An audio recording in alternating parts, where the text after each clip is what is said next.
President Uhuru Kenyatta has barely 42 months to implement his Agenda 4 programs and entrench his legacy.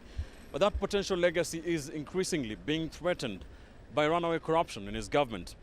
As the Ethics and Anti-Corruption Commission and the Office of Director of Public Prosecutions work to get convictions in court, Kenyans have been calling on the president to deal with theft of public funds much closer to his office. Can and should the president fire cabinet secretaries that have been mentioned in corruption scandals? If yes, just why is he not cracking the whip?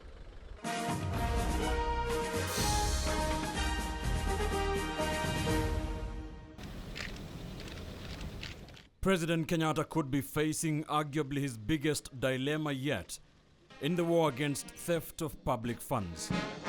The head of state has already publicly expressed his displeasure with the way his cabinet has conducted itself in seeking to fulfill his agenda. Now it gets worse. The number of members of his cabinet being linked to corruption scandals seems to be rising by the day. The news headlines on corruption in Kenya read something of a fiction film. The figures dizzying. Corruption unrelenting as Kenyans lose billions of shillings, probably trillions, stolen from public coffers despite rising public debt and dwindling economy.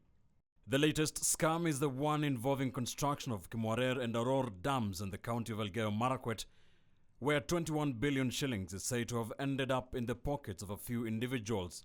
And Treasury Cabinet Secretary Henry Rotich has already been quizzed in relation to the multi-million scandal, with claims of kickbacks. If it's corruption, it's not balala. And if it's breaking the law, it's not balala. I am a well-seasoned politician and experienced civil servant. Rotich's tourism counterpart Najib Balala has also been questioned over a contract awarded to an American firm. More claims of kickbacks. President Kenyatta's silence, even as members of his cabinet, his own appointees, are implicated in corruption, seems to anger Kenyans, who are now telling their president to fire corrupt cabinet secretaries. Amani National Congress party leader Musalia Mudavadi has punched holes in Kenyatta's war on corruption. This country must move away from the vacuous talk on the handshake and on to action. Having had more than enough on the handshake, we demand that we must now begin seeing handcuffs. Kenyans have taken to social media to express their fury over the wanton corruption in government. The issue has been a trending topic on Twitter for days, with the president being roped in on hashtags "Please sack these CSs" and "Corruption KE." And the message from these Kenyans is clear. The country wakes up every morning to news of a new scandal. Each of these scandals runs into billions of shillings. The thieves have become so daring that it must now be understood that this government believes that corruption is part of the gains of being in government. Meanwhile, the country is hoodwinked with a lot of empty rhetoric about a make-believe war against corruption. We are talking about mega thefts, plunder of public resources, schemes to fleece the country, actually to destroy the country. So I think what is happening in this country is not corruption, it's plunder. Is the sheer number of CSs the president may have to punish putting him between a rock and a hard place? And can the president actually sack his entire cabinet? If Uhuru was serious, first he will sack the entire cabinet or ask them to resign, and then he will maybe retain one or two or three good ones, but the rest will have to go home. That will be the beginning point. And remember, there's also a question of perception. People want to see something being done. The beginning point, even before you talk about systems, there's that which you as an individual can do. You hire these fellows, the Constitution gives you the power to fire them.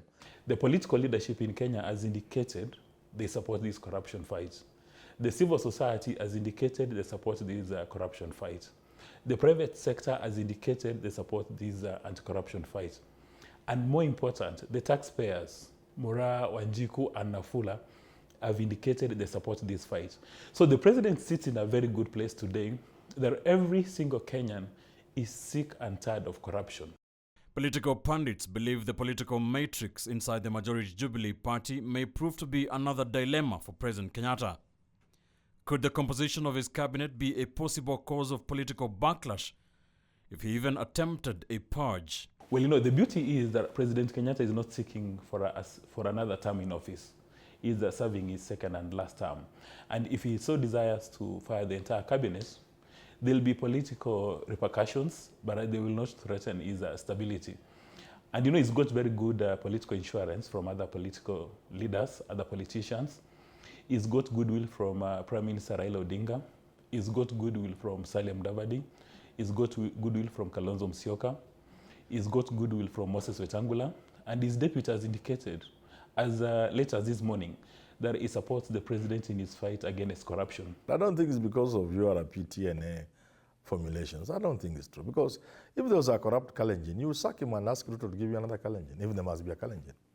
If there's a corrupt Kikuyu you want so that your people don't say they are not in government, you sack the corrupt one and tell Macharia to go home and then bring another Kamau. In 2018, one of the biggest corruption scandals was the maize importation scam, where a Senate ad hoc committee recommended that Rotich and then Agriculture CS Willibet be held responsible. The president means very well for Kenya, but that the people who serve under him would not mean well for Kenya. And in my view, outside the president taking action on his cabinet, then we have the second level, probably more critical, the Public Service Commission. The Public Service Commissioner is the employer of all public servants in Kenya. And they can manage corruption simply by a simple administrative act, by suspending a public servant who is suspected of having engaged in corruption. And in my view, the president should immediately call the Public Service Commission and give them fresh mandates and tell them that the buck almost stops with them. You just say, from today onwards, this is a new Kenya, not business as usual, no stealing. You sack your cabinet, call Maraga, call the AG, call all the players, call Duale, who is a leader of majority, at State House over breakfast and say, look here, the games we have witnessed must come to an end. Article 152 of the Constitution outlines circumstances around which the president may fire a cabinet secretary, including gross violation of the Constitution, committing a crime under national and international law, and gross misconduct. Kila mtu akisikia mimi niko ndani ya serikali, au mnataka wengine wawachwe nje? Mnataka wengine wawachwe nje? Sisi tuataka kila mtu ajisikie hivyo. So why does it seem like the head of state is unable to crack the whip on his own cabinet? There is a state and then there's a deep state. There is a president and then there are forces of power outside State House. So you may be blaming an individual when in fact he doesn't have as much power or as much control as you think. Then there's a question of actual ability. Does someone have the ability? Then there's a question of vision, you see. Countries that have been transformed by leaders who had a vision.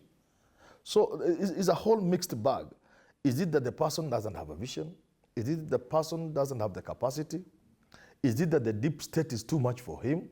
This is not the first time that President Kenyatta is being faced with question over members of his cabinet.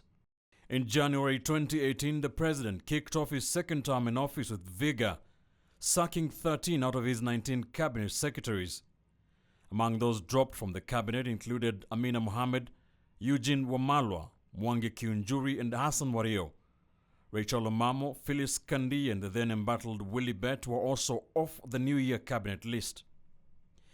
The names of Cleopa Milo, Adan Mohamed, Dan Kazungu, Judy Wahungu, Cecily Kariuki and Jacob Kaimenyu were also missing from Kenyatta's list. However, later on, the president brought back Amina Mohamed as Education Cabinet Secretary, Eugene Wamalwa as Devolution CS, and Mwangi Kiunjuri being in charge of agriculture. Omamo also retained a defense docket, as did Adan Mohamed in industrialization. Cecily Kariuki was moved from public service to health, as some of the other sacked ministers were posted to other positions as ambassadors and national representatives. I think we are getting to a point where there is almost nothing Uhuru can salvage. And he's allowed it to go that far. Soon there will be nothing to salvage, honestly.